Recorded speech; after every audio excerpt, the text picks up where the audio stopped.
all of the former Bush administration ghouls are coming out of the woodwork to condemn Putin for his aggressive invasion of Ukraine.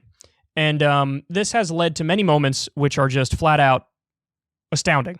It's unbelievable that some of these people are saying the things that they're saying. So here we have Condoleezza Rice on Fox News, and this back and forth is one of the most amazing things I've seen on TV. Take a look. Well, and I have argued that when you invade a sovereign nation, that is a war crime. I mean, I think we're at just a real basic point there. Well, I'd agree. It is certainly against every principle of international law and international order. And that's why throwing the book at them now in terms of economic sanctions and punishments is also a part of it. And I think the world is there. Certainly NATO is there. He's managed to unite NATO in ways that I didn't think I would ever see again after the end of the Cold War. Really? Yeah. A Bush administration official saying war crimes are bad on live TV.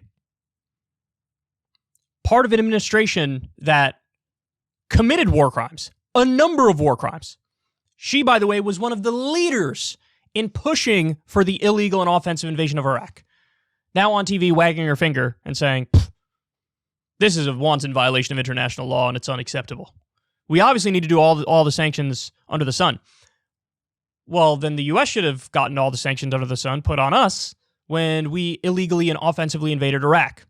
First, they told us Saddam Hussein worked with Osama bin Laden and al-Qaeda. That turned out to be totally bogus. Then they told us he has weapons of mass destruction. That turned out not to be true. The implication also was he has those weapons of mass destruction and he might use them any minute. That was also bogus. So all that stuff, not true, not true, not true, not true. And we ended up invading a country illegally, occupying it, killing 200,000 innocent civilians, ordered torture to cover it up. We had Abu Ghraib. We had Guantanamo Bay. No due process, no habeas corpus, rip up the Constitution, illegally spy on all Americans. I mean, crime after crime after crime after crime after crime. And she has the nerve to go on TV and say, well, this is a violation of international law, and I am a very well-known supporter of international law. So, just to give you guys some background, and by the way, this is all like front and center in her Wikipedia page. This isn't even like you got to go to some edgy leftist site in order to get this information. Condoleezza Rice was a proponent of the 2003 invasion of Iraq after Iraq delivered its declaration of weapons of mass destruction to the United Nations on December 8, 2002. Rice wrote an editorial for the New York Times entitled, "Why We Know Iraq is Lying." In a January 10th, 2003 interview with CNN's Wolf Blitzer, Rice made headlines by stating regarding Iraqi President Saddam Hussein's nuclear capabilities, quote, "The problem here is that there will always be some uncertainty about how quickly he can acquire nuclear weapons, but we don't want the smoking gun to be a mushroom cloud." So in other words, evidence? You want evidence? I can't give you evidence, but maybe the evidence will come as a mushroom cloud when he attacks New York City or Washington, D.C. or Los Angeles or whatever.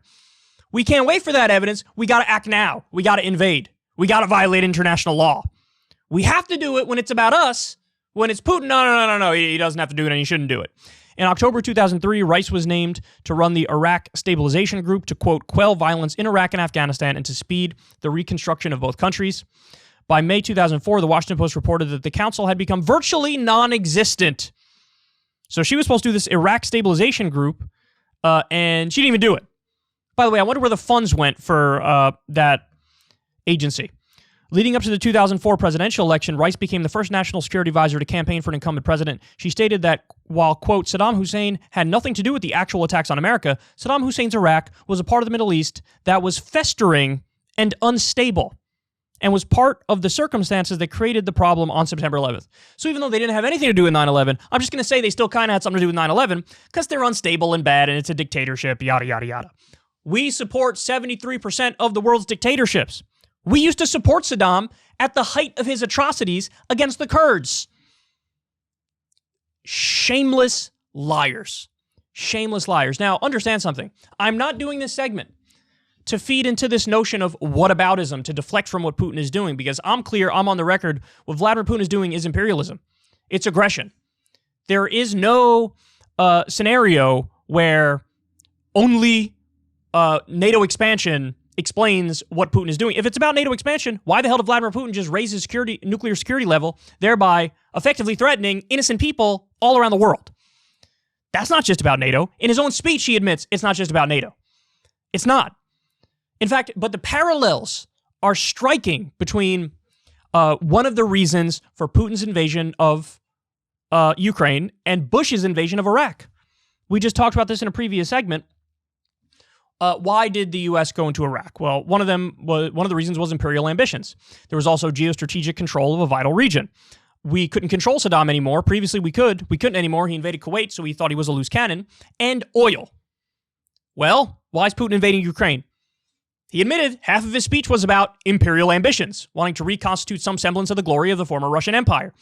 Geostrategic control of what he views as a vital region. Ukraine used to be an ally. It's a buffer state with the West. So he says, look, geostrategic control, this is super important. And also, he can't control Zelensky and a more Western-aligned government. And also, natural gas, which is all over the Crimean Peninsula, in the eastern portion of Ukraine, and even in the western portion of Ukraine. And now, of course, we have the technology with fracking and stuff in order to get that out of the ground, and Putin wants that natural gas. So there are direct parallels here. So this isn't to do whataboutism about what Putin is doing. It's to point out you have no credibility. You have no credibility. You're the last person who can and should make this case, Condoleezza Rice. You should be behind bars, as should Dick Cheney, as should George W. Bush, Donald Rumsfeld. Well, he's dead now. But you should all be at The Hague, behind bars. You know, you shouldn't have a peaceful day for the rest of your life with the hell you unleashed on an innocent country, regardless of how bad Saddam was. So this is, and guys, this is such an important point. When we argue for the United States to abide by international law, it's not just because in principle it's the right thing to do, which it is. It's the moral thing to do, it's the ethical thing to do. It's also because once you lay that precedent of we get to violate it whenever we want, other big and powerful states are going to say the same goddamn thing. So you set the precedent. It's okay to violate international law because we think we mean well. So Russia says, well, it's okay when we do it because we think we mean well. We're going to say it's purely defensive. We're going to give you our boatload of rationalizations. And that's a problem. The law needs to be applied objectively. Justice is supposed to be blind. You can't willy-nilly violate it because, hey, we're the most powerful country on the block. Okay, well, because Russia could say, well, look, we're the most powerful country in this region, so might makes right. How you like them apples? And we've seen it. We've seen, Russia wagging their finger at Israel, for example, at the United Nations, saying, oh, are you guys going to lecture us about illegally occupying a territory? Is that what you're going to do? And it's like, well, how do you respond to that? The only honest response is Israel shouldn't be illegally occupying Palestinian territory, and Russia shouldn't be illegally occupying eastern Ukraine or any of Ukraine. And we're seeing this time and time again. In Putin's speech, one of the claims he made, which was preposterous, but this, honestly, he was trolling the West when he said, hey, in theory, Kyiv can get nuclear weapons and it can be delivered to Moscow in like 7 minutes, dog. So we view this as a threat. He's using the weapons of mass destruction line to cover up an imperialist illegal invasion of Ukraine. The exact same line that the U.S. used to illegally invade Iraq. Again, none of this stuff means what Russia's doing is okay. It's the exact opposite. What Russia's doing is bad and wrong. But so was this stuff when the U.S. did it and does do it. And we have no credibility because we don't abide by the values we proclaim to have. And there's something that's extra disgusting about the window dressing on acting like an imperialist. The window dressing is like, we're going to pretend like we're all about human rights and democracy and justice and freedom, and then we're going to functionally endorse the opposite. And it's grotesque. It's grotesque. It's more just almost, it's very naked on the Russian side of it, It's very clearly autocratic and dictatorial. There's not even the veneer. I guess the only veneer they're putting over it is pretending like it's purely defensive. It's the crybaby stuff. But there is no veneer about, democracy or human rights or whatever. It's just like, we were wronged, now we're going to take action. It's gross, man. It's just gross. Condoleezza Rice, sit this one out. George W. Bush said something about the invasion. Shut up. Last person who should be able to talk about it. Dick Cheney, I haven't heard him say anything. Maybe he will, maybe he won't, but if he hasn't, maybe he's slightly more intelligent than Condoleezza Rice and George W. Bush. But the nodding in agreement as like, I think invading a sovereign country is a war crime. She's like, yes, that's what you did. That's what you're most known for. No self-awareness or just complete and utter liar. Ever since Adpocalypse, when YouTube defunded all independent news and politics overnight, we haven't trusted them. We know they can pull the rug out from underneath us at any time. If you enjoy this content, please consider tipping $1 or $2 per month on the Secular Talk Patreon. Link in the video description box below. Thanks for your support.